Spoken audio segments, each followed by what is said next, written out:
تؤمن بالله আল্লাহর উপর ঈমান আনবা ওয়া মালাইকাতিহি ফেরেশতাদের উপর ঈমান আনবা ওয়া কুতুবিহি আল্লাহর পাঠানো কিতাবের উপর ঈমান আনবা ওয়া রুসুলিহি রাসূলের উপর ঈমান আনবা ওয়াল ইয়াউমিল আখির শেষ বিচারের উপর ঈমান আনবা ওয়া তুমিনা বিল কদরি খাইরিহি ওয়া শাররিহি আল্লাহর দেয়া তাকদীরের উপর ঈমান আনবা। ঠিক না বলে?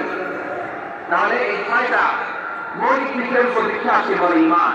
আল্লাহ ওই ঈমানদারদেরকে পছন্দ করে যাদের ঈমানের খুব মজবুত।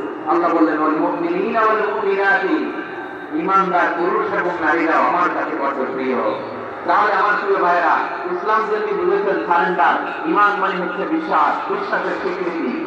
এই বিশ্বাস না থাকলে ওই মানুষের কোনো দাম নাই। ঈমান ছাড়া নেক আমলের কোনো দাম নাই।